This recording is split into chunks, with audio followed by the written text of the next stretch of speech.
बच्चों,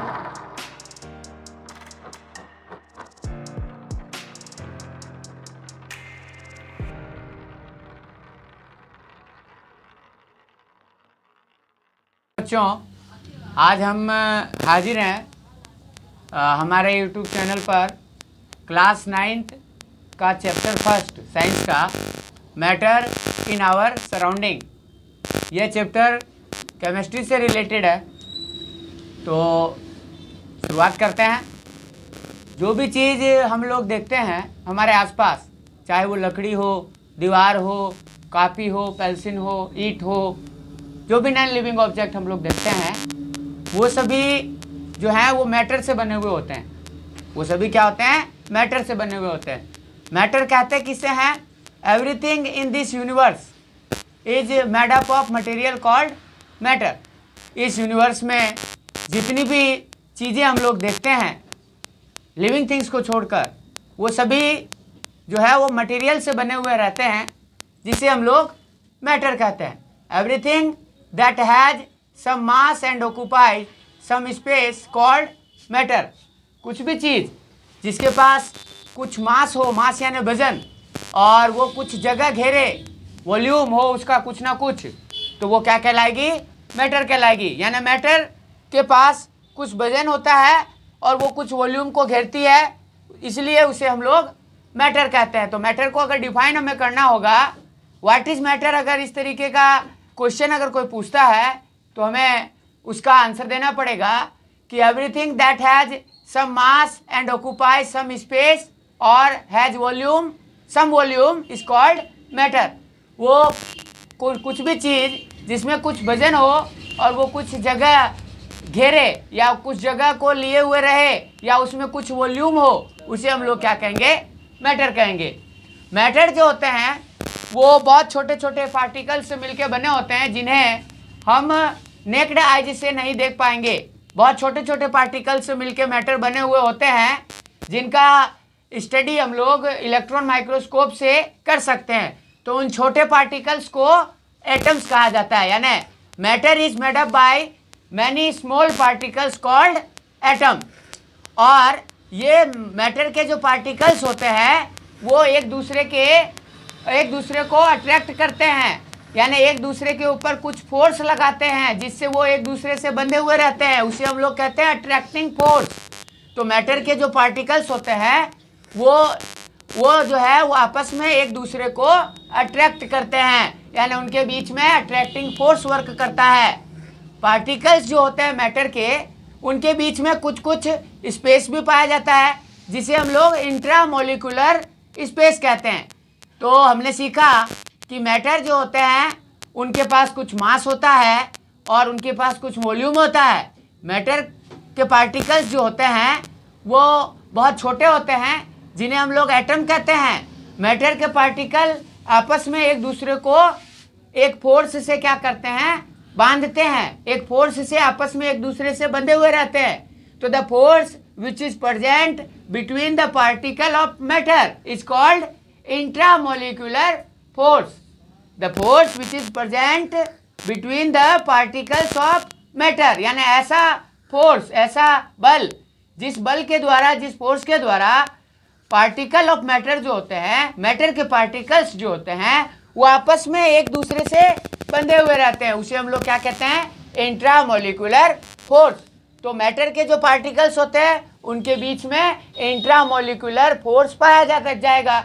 अब ये बात अलग है कि जो मैटर, किसी मैटर के पार्टिकल में इंट्रामोलिकुलर फोर्स ज़्यादा पाया जाएगा तो किसी मैटर के पार्टिकल में इंट्रामोलिकुलर फोर्स कम पाया जाएगा, लेकिन इंट्रामोलिकुलर फोर्स पाया जाएगा। इसी तरीके से जो पार्टिकल्स होते हैं मैटर के बीच में, उनके बीच में कुछ खाली स्थान, फ्री स्पेस भी होता है। उस फ्री स्पेस को हम लोग कहते हैं इंट्रामोलिकुलर स्पेस, यानी the space which is present between the particle of matter. ऐसा स्पेस जो कि पार्टिकल ऑफ मैटर के बीच में पाया जाए, उसे हम लोग क्या कहेंगे? इंट्रामोलिकुलर स्पेस कहेंगे। अब ये बात अलग है कि किसी मैटर के पार्टिकल में इंट्रामोलिकुलर स्पेस कम पाया जाएगा और किसी में इंट्रामोलिकुलर स्पेस जो है वो ज़्यादा पाया जाएगा।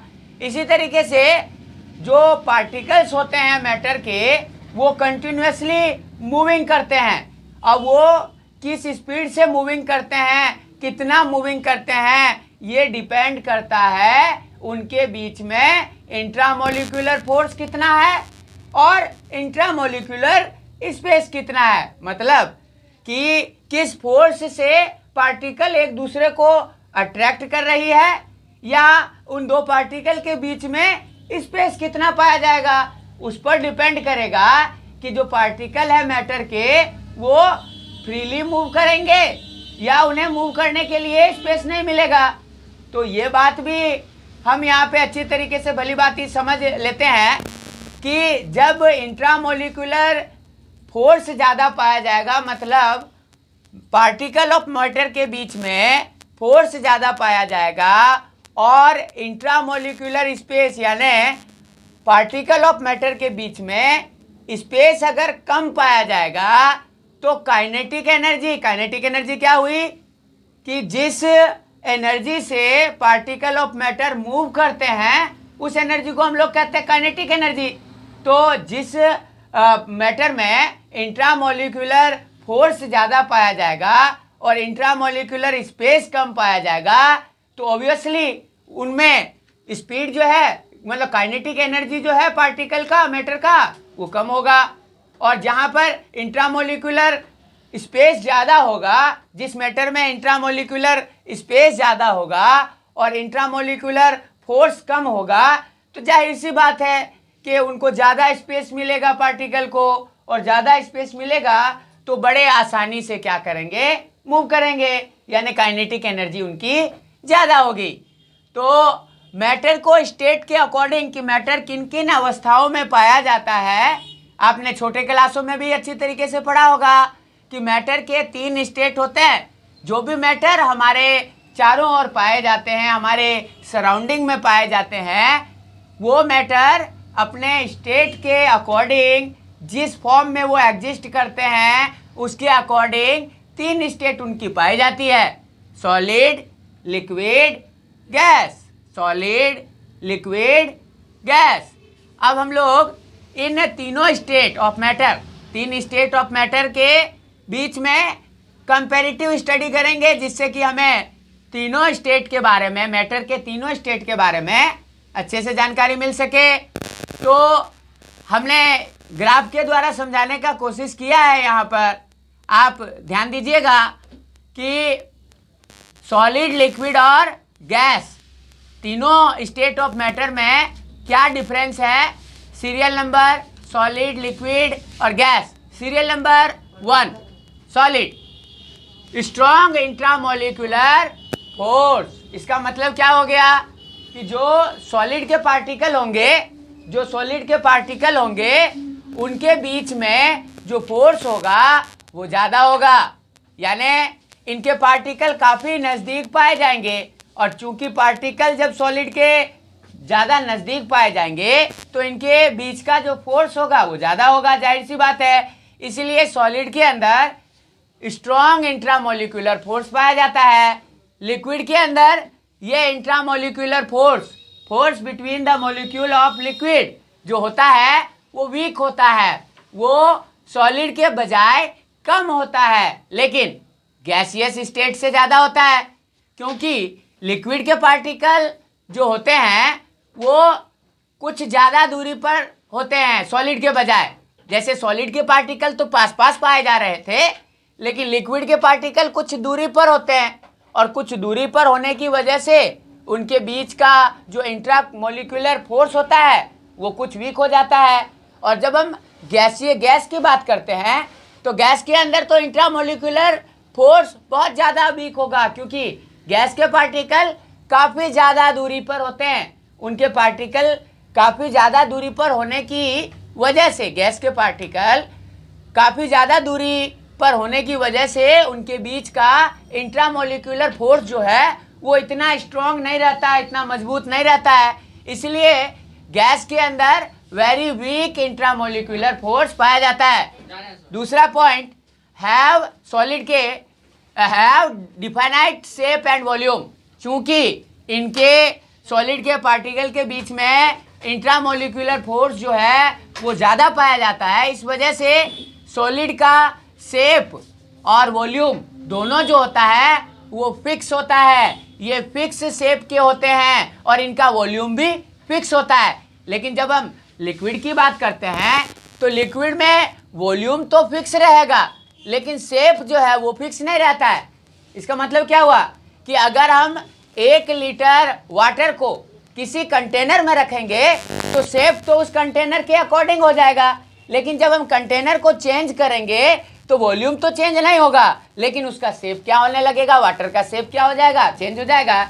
इससे हम यह निष्कर्ष पर पहुंचते हैं, इस कंक्लूजन पे पहुंचते हैं कि लिक्विड जो होता है उनका वॉल्यूम तो डिफाइनाइट होता है, फिक्स होता है, लेकिन उनकी शेप जो है वो अकॉर्डिंग टू कंटेनर के हिसाब से चेंज हो जाती है। और गैस की जब हम बात करें तो गैस का तो कोई फिक्स शेप होता है और ना ही कोई फिक्स वॉल्यूम होता है। इसी तरीके से तीसरा पॉइंट ऑफ डिफरेंस सॉलिड के अंदर जो होता है, जैसे कि अभी हमने बात किया कि सॉलिड के पार्टिकल जो है वो काफ़ी ज़्यादा स्ट्रॉन्ग इंट्रामोलिकुलर फोर्स से बंधे हुए होते हैं और स्ट्रॉन्ग इंट्रामोलिकुलर फोर्स से बंधे होने के कारण उनके मॉलिक्यूल के बीच में स्पेस जो है वो कम पाया जाता है, यानी इंट्रामोलिकुलर स्पेस। जैसा कि हम लोग पीछे जिक्र किए हैं अभी इसी क्लास में कि the space which is present between the molecule of solid के मॉलिक्यूल के बीच का जो स्पेस होता है वो हम इंट्रामोलिकुलर स्पेस कहेंगे। तो सॉलिड के अंदर इंट्रामोलिकुलर स्पेस बहुत कम होता है और ये इंट्रामोलिकुलर स्पेस कम होने का कारण क्या है कि इनके पार्टिकल काफ़ी ज़्यादा नज़दीक होते हैं और नज़दीक होने की वजह से इंट्रामोलिकुलर फोर्स जो है वो ज़्यादा लगता है। लेकिन लिक्विड में हम देखते हैं कि जो इंट्रामोलिकुलर स्पेस होता है, लिक्विड के पार्टिकल के बीच का जो स्पेस होता है वो ज़्यादा होता है सॉलिड से। क्यों ज़्यादा होता है? क्योंकि इनका इंट्रामोलिकुलर फोर्स, लिक्विड का इंट्रामोलिकुलर फोर्स जो है वो सॉलिड से कम होता है। तो जब इंट्रामोलिकुलर फोर्स कम होगा तो स्पेस ज़्यादा होगा और जब इंट्रामोलिकुलर फोर्स ज़्यादा होगा तो इंट्रामोलिकुलर स्पेस कम होगा। जैसे कि हमने सॉलिड के अंदर देखा कि इंट्रामोलिकुलर फोर्स सॉलिड के पार्टिकल के अंदर क्या है, ज़्यादा है, तो इंट्रामोलिकुलर स्पेस सॉलिड के पार्टिकल के अंदर कम हो गया। लिक्विड के अंदर इंट्रामोलिकुलर स्पेस जो है वो ज़्यादा है क्योंकि उसके पार्टिकल, लिक्विड के पार्टिकल के बीच में इंट्रामोलिकुलर फोर्स क्या है, सॉलिड से कम होता है। अब गैस की जब हम बात करते हैं तो गैस के पास तो इंट्रामोलिकुलर फोर्स बहुत वीक पाया जाता है। इसका मतलब गैस के पार्टिकल तो काफ़ी ज़्यादा दूरी पर होते हैं और दूरी पर होने की वजह से इनके पार्टिकल्स के बीच का जो स्पेस होता है, इंट्रामोलिकुलर स्पेस, वो बहुत ज़्यादा होता है। चौथा पॉइंट ऑफ डिफरेंस, सॉलिड की चूंकि इनकी शेप, साइज, वॉल्यूम ये सभी फिक्स होता है इसलिए इनकी डेंसिटी हाई होती है, मेल्टिंग पॉइंट भी इनका हाई होता है, बॉइलिंग पॉइंट भी इनका हाई होता है। तो मेल्टिंग पॉइंट हम लोग किसे कहते हैं? मेल्टिंग पॉइंट वह टेम्परेचर जिस टेम्परेचर पर सॉलिड स्टेट लिक्विड स्टेट में चेंज होने लग जाए उसे हम लोग क्या कहेंगे? मेल्टिंग पॉइंट कहेंगे। और ऐसा टेम्परेचर जिस पर लिक्विड स्टेट जो है वो बॉयल होकर गैसियस स्टेट में चेंज होने लग जाए उसे हम लोग क्या कहेंगे? बॉइलिंग पॉइंट कहेंगे। तो सॉलिड के अंदर चूंकि फिक्स शेप, साइज और वॉल्यूम होने की वजह से इनका इंट्रामोलिकुलर फोर्स ज़्यादा होने की वजह से इनकी डेंसिटी भी ज़्यादा होती है, इनका मेल्टिंग पॉइंट भी ज़्यादा होता है और इनका बॉइलिंग पॉइंट भी ज़्यादा होता है। लेकिन लिक्विड की बात करें तो लिक्विड में इंट्रामोलिकुलर फोर्स कम होता है, इंट्रामोलिकुलर स्पेस ज़्यादा होने की वजह से डेंसिटी इनकी लोअर होती है और इनका मेल्टिंग और बॉइलिंग पॉइंट भी क्या होता है? कम होता है। और गैस के अंदर तो डेंसिटी बहुत ही कम होती है और जब गैस के अंदर डेंसिटी बहुत कम होने का कारण क्या है? क्योंकि गैस का ना तो फिक्स शेप है, ना फिक्स साइज है, ना फिक्स वॉल्यूम है, इसका इंट्रामोलिकुलर फोर्स भी वीक है और इंट्रामोलिकुलर स्पेस इसमें बहुत ज़्यादा है। जाहिर सी बात है इनका डेंसिटी बहुत कम होगा। पांचवा पॉइंट ऑफ डिफरेंस देखिए, चूंकि सॉलिड के अंदर इंट्रामोलिकुलर स्पेस बहुत कम पाया जाता है और इंट्रामोलिकुलर फोर्स बहुत ज़्यादा पाया जाता है, इसलिए सॉलिड को हम लोग कंप्रेस्ड नहीं कर सकते हैं, दबा नहीं सकते हैं, क्योंकि इनका डिफाइनाइट शेप और साइज होता है। लेकिन लिक्विड को हम लोग कंप्रेस्ड कर सकते हैं और गैस को तो हम बहुत ज़्यादा कंप्रेस कर सकते हैं। तो जो हम लोग घर के अंदर जो घरेलू गैस यूज करते हैं, एलपीजी, लिक्विफाइड पेट्रोलियम गैस, उसे, इसका मतलब क्या हुआ, लिक्विफाइड पेट्रोलियम गैस मतलब कि गैस को कंप्रेस्ड करके लिक्विड फॉर्म में बदला। यानी आप देखिए कि गैस जो होता है उसको हम लोग अगर कंप्रेस्ड करेंगे तो वो लिक्विड में बदलेगा, और लिक्विड को कंप्रेस्ड करेंगे तो सॉलिड में बदलेगा, और सॉलिड को तो कंप्रेस्ड हम लोग कर ही नहीं सकते हैं। तो सॉलिड को कंप्रेस्ड नहीं किया जा सकता है, लिक्विड को हम लोग कंप्रेस्ड कर सकते हैं, और गैस को तो बहुत ज़्यादा हम लोग कंप्रेस्ड कर सकते हैं। अगर आपके एग्जाम में क्वेश्चन पूछ लिया जाएगा कि सॉलिड को हम लोग क्यों कंप्रेस्ड नहीं कर सकते जबकि लिक्विड और गैस को कंप्रेस्ड कर सकते हैं, तब हमारा आंसर क्या होगा? हमारा आंसर ये होगा, सॉलिड को हम लोग कंप्रेस्ड इसलिए नहीं कर सकते हैं क्योंकि सॉलिड के अंदर इंट्रामोलिकुलर फोर्स ज़्यादा होता है। इंट्रामोलिकुलर फोर्स ज़्यादा होने की वजह से उसके पार्टिकल जो है वो फिक्स शेप, साइज और उनकी डिफाइनेट वॉल्यूम होती है, इस वजह से उसे हम कंप्रेस नहीं कर सकते हैं। जबकि लिक्विड और गैसियस स्टेट के अंदर इंट्रामोलिकुलर फोर्स जो है वो कम पाया जाता है, और जिस वजह से इनका शेप जो होता है वो फिक्स नहीं होता है। गैस का तो वॉल्यूम भी फिक्स नहीं होता है, जबकि लिक्विड का तो वॉल्यूम फिक्स होता है, गैस का तो वॉल्यूम भी फिक्स नहीं होता है। इस वजह से लो इंट्रामोलिकुलर फोर्स की वजह से इन्हें हम लोग कंप्रेस्ड कर सकते हैं। सॉलिड, चूंकि सॉलिड के बीच में इंट्रामोलिकुलर फोर्स ज़्यादा पाया जाता है और इंट्रामोलिकुलर स्पेस कम पाया जाता है, इस वजह से इसके पार्टिकल जो होते हैं वो काफ़ी मजबूती से आपस में बंधे हुए रहते हैं, इसलिए ये फ्लो नहीं कर सकते हैं। फ्लो नहीं कर सकते यानी सॉलिड का डिफ्यूजन होना नामुमकिन है। सॉलिड को हम लोग डिफ्यूज नहीं कर सकते हैं। डिफ्यूजन का मतलब क्या होता है कि जब कोई भी सब्सटेंस अपने हायर कंसंट्रेशन रीजन से लोअर कंसंट्रेशन रीजन में मूव करने लग जाता है अपने आप, तब हम उसे डिफ्यूजन कहते हैं। तो सॉलिड में डिफ्यूजन नहीं होता है क्योंकि ये फ्लो नहीं कर पाती है। लिक्विड डिफ्यूजन करती है क्योंकि लिक्विड फ्लो कर पाती है।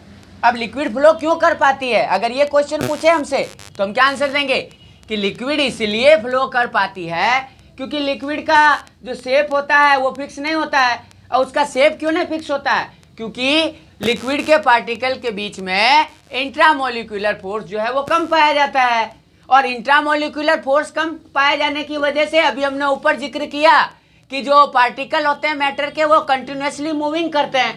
तो जब इंट्रामोलिकुलर फोर्स लिक्विड के अंदर और गैस के अंदर कम पाया जाएगा तो इनके पार्टिकल्स की काइनेटिक एनर्जी ज़्यादा होगी, और काइनेटिक एनर्जी ज़्यादा होगी तो ये आसानी से क्या करेंगे, मूव करेंगे, और जब ये मूव कर पाएंगे इनके पार्टिकल तभी ना फ्लो कर पाएंगे।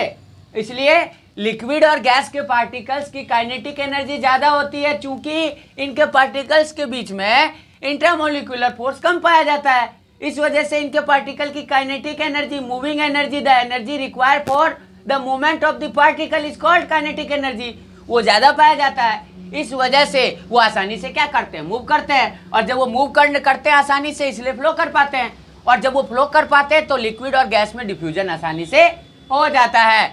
और इसी वजह से हम लोग देखते हैं कि अगरबत्ती हम लोग कहीं पर भी लगाते हैं तो उसकी सुगंध हमारे तक पहुंच जाती है, या हम पानी को फर्श पर फैलाते हैं तो एक ही जगह इकट्ठा ना रहकर पूरे फर्श पर फैल जाता है। क्यों? क्योंकि लिक्विड और गैस जो है वो डिफ्यूजन कर सकती है लेकिन सॉलिड डिफ्यूजन नहीं कर सकती है। लास्ट आप देखिए कि डायग्राम के मदद से मैं आपको समझाने की कोशिश कर रहा हूं the difference between solid, liquid and gas. यहाँ पर देखिए ये सब सॉलिड के पार्टिकल है। अब सॉलिड के पार्टिकल देखिए टाइटली पैक्ड है, इनके बीच में जो स्पेस है वो बहुत कम है। ये देखिए इनके बीच में ये इतना सा स्पेस है, ये स्पेस हो गया। क्योंकि हम लोगों ने बात किया कि सॉलिड के बीच के पार्टिकल्स के बीच में स्पेस बहुत कम पाया जाता है। आप देख रहे हैं यहाँ पर कितना कम स्पेस है, और स्पेस कम है इस वजह से इनके पार्टिकल के बीच में अट्रैक्टिंग फोर्स क्या है, ज़्यादा है। जबकि जब लिक्विड की बात हम कर रहे हैं तो यहाँ देखिए कितना ज़्यादा स्पेस है, लिक्विड के पार्टिकल को कितना ज़्यादा स्पेस है, और जब स्पेस ज़्यादा होगा तो हम जान रहे हैं कि जब स्पेस ज़्यादा होगा तो पार्टिकल की काइनेटिक एनर्जी ज़्यादा होगी, और जब काइनेटिक एनर्जी ज़्यादा होगी तो वो आसानी से क्या करेगा, मूव कर पाएगा। और आसानी से मूव लिक्विड और गैस के पार्टिकल कर पाते हैं क्योंकि उनका इंट्रामोलिकुलर फोर्स कम होता है और इंट्रामोलिकुलर स्पेस ज़्यादा होता है। और इंट्रामोलिकुलर फोर्स और इंट्रामोलिकुलर फोर्स कम होने की वजह से और इंट्रामोलिकुलर स्पेस ज़्यादा होने की वजह से लिक्विड और गैस के पार्टिकल की काइनेटिक एनर्जी ज़्यादा होती है। लिक्विड के पार्टिकल की काइनेटिक एनर्जी ज़्यादा होती है किससे, सॉलिड से, और गैस के पार्टिकल की काइनेटिक एनर्जी ज़्यादा होती है सॉलिड और लिक्विड दोनों से। इसलिए गैस के पार्टिकल तो बहुत ज़्यादा काइनेटिक एनर्जी वाले होते हैं क्योंकि उनके बीच में तो आप देखिए स्पेस जो होता है वो आपको लिक्विड से भी ज़्यादा पाया जाता है। देखिए इतनी सी जगह में 4 पार्टिकल आए हैं जबकि इतनी जगह में कितने पार्टिकल और सॉलिड के कितने पार्टिकल्स हैं।